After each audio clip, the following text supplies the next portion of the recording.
"Your check bounced," the venue coordinator whispered, sliding the invoice back across the mahogany desk. I stared at the paper. That's impossible. There is $50,000 in that account. My brother, sitting in the corner playing on his phone, didn't even look up. "Not anymore, sis," he said. My name is Joanna, and I'm 32 years old. For most of my life, I was the invisible support beam in the house of cards my parents built. I wasn't the athlete, the visionary, or the charmer. That was my brother, Ethan. I was the one who was good with numbers. I worked as a forensic bookkeeper for a mid-sized firm in Chicago, spending my days hunting down missing decimals and hidden assets for clients who thought they could outsmart the IRS. It wasn't glamorous work. It didn't get toasts at Christmas or framed photos on the mantelpiece, but it taught me one very specific skill: how to spot a thief before they even know they've left fingerprints. My family thought I was just the quiet girl who paid her bills on time. They didn't know I was keeping score. I spent 30 decades believing that if I just played by the rules, my family would eventually respect me. I was wrong. If you've ever been the responsible one who got punished for having your life together, hit that subscribe button and tell me in the comments, would you press charges against your own sibling? Click hype if you're ready to see how this ends. It happened on a Tuesday, 3 weeks before my wedding. I was at the venue, the Sterling Gardens, ready to make the final payment. I'd been saving for this day since I was 22, skipping vacations, driving a 10-year-old sedan, putting away $500 every single month into a high-yield savings account nicknamed The Future. When the coordinator told me the account was empty, the world tilted. I pulled up my banking app. Balance: $14.32. A transfer of $49,850 had been processed yesterday. Recipient: Ethan James Miller. I drove straight to my parents' house. Ethan was there, eating a sandwich in the kitchen like it was a normal Tuesday. When I showed them the phone, my mother didn't gasp. She didn't scream at him. She sighed. "Joanna, please," she said, wiping a crumb from the counter. Ethan was in a bind. His crypto investments tanked. He needed liquidity fast, or he was going to lose his condo. "It stole my wedding money, Mom. That is $50,000. My father looked up from his newspaper. "He didn't steal it. We authorized him to access the emergency funds. We figured you'd understand. You can push the wedding back a year. Ethan can't lose his home." "It wasn't your money to authorize," I said, my voice shaking. "That account is in my name." Ethan smirked, the expression of a man who has never faced a consequence in 35 years. "Actually, Joe, remember when you were 18? Dad had you add him as a co-signer just in case? He signed the transfer order. It's legal, so calm down." The next 72 hours were a masterclass in gaslighting. First, my mother called my fiancé, Mark, while I was at work. She told him that I had cold feet, that I drained the account myself because I wasn't sure about the marriage, and that I was trying to pin it on poor Ethan to save face. Mark didn't believe her. He's seen the bank statements for years. But the cruelty of it, the willingness to torpedo my relationship to protect Ethan's reputation, left me breathless. Second, Ethan bought a boat. A literal boat. He posted it on Instagram on Thursday. "New toy, #blessed, #hard work pays off."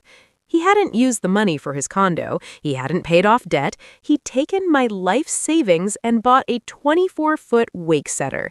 When I sent the screenshot to my father, he texted back, "Stop monitoring him. He's grieving the loss of his potential. Let him have some joy." Third, they tried to cancel my vendors. My mother called the florist and the caterer, pretending to be me, claiming the wedding was off due to financial mismanagement. Luckily, I'd password protected my vendor contracts weeks ago, but when the florist called me to confirm, she sounded pitying. "Your mother seemed very distressed about your stability, Joanna." I sat in my office, staring at the spreadsheet of my life. They weren't just taking my money, they were actively dismantling my future to build a safety net for the favorite child. They thought I would cry. They thought I would beg. They forgot that I audit fraud for a living. What they didn't know was that the co-signer loophole Ethan was so smug about had expired. When I turned 25, the bank required all custodial and co-signed accounts to be updated or converted. I had converted mine to a sole ownership account 7 years ago. My father had been removed. The paperwork was in a fireproof box in my closet, which meant that for the transfer to go through yesterday, someone hadn't just used a loophole, someone had physically walked into a bank branch, presented an old, invalid ID, and forged a signature on a wire transfer request. And banks, unlike parents, do not believe in letting it slide for the sake of family peace. I needed a heavyweight. I walked into the office of Mr. Arthur Sterling, the senior partner at my firm. He's a man who wears three-piece suits and destroys embezzlers for sport. He'd been my mentor for 6 years. I laid the bank records on his desk. I showed him the Instagram post of the boat. I showed him the forged transfer authorization I downloaded from the bank's portal, a signature that looked suspiciously like my father's shaky handwriting attempting to copy mine. "This is wire fraud," Sterling said, his voice dropping to that low, dangerous register he used in court. "And bank fraud. And identity theft. The trifecta." I told him they're family dispute. They think because they're family, the law doesn't apply. Sterling picked up his phone. He didn't call a lawyer. He called a personal contact, the regional manager of the bank where my funds were held, a woman named Sarah Jenkins, who had zero tolerance for internal security breaches. "Joanna," Sterling said, hanging up, "Sarah wants a meeting, Friday morning. She says bring the police report." "I haven't filed one yet." "You will," he said, "tonight." My parents and Ethan walked into the bank manager's office on Friday morning like they were doing me a favor. My mother was wearing her Sunday pearls. Ethan was wearing sunglasses indoors. I texted them that the bank needed to clarify the transfer to avoid a hold. They thought they were coming to bully a teller into releasing funds. They didn't expect Sarah Jenkins, and they certainly didn't expect the 2 uniformed officers standing quietly in the corner of the conference room. "This is ridiculous," my father blustered, throwing his coat on a chair. "It's a simple transfer between family members. My daughter is being hysterical." Sarah Jenkins didn't smile. She slid a single piece of paper across the polished table. It was a high-resolution still from the security camera at the teller window, time-stamped Monday, 9:14 a.m. It showed my father and Ethan standing at the counter. "Mr. Miller," Sarah Jenkins said, her voice ice-cold, "you presented yourself as a co-signer on an account from which you were removed 7 years ago.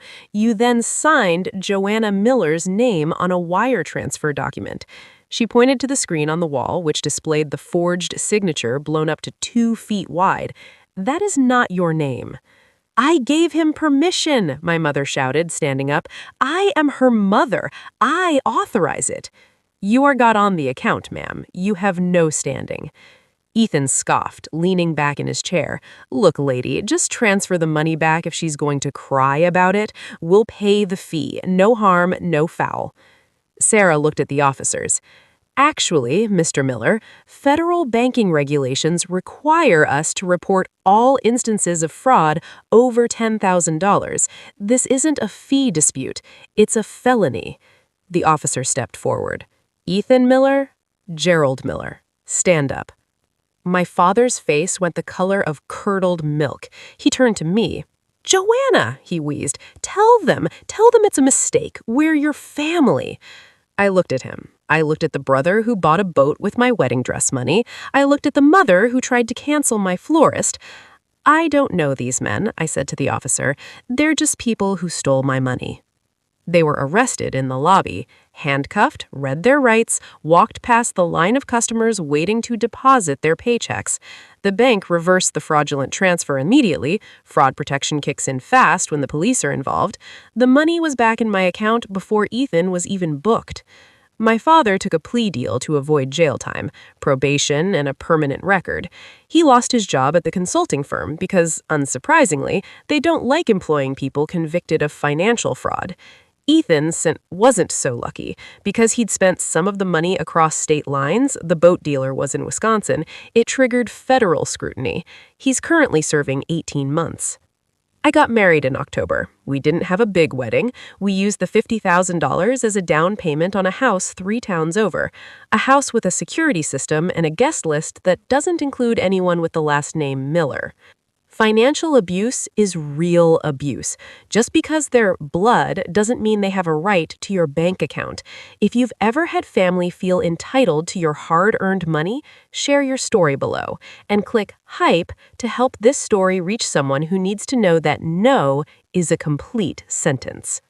I used to think my value was in being the safety net. Now I know my value is in being the one who cuts the rope.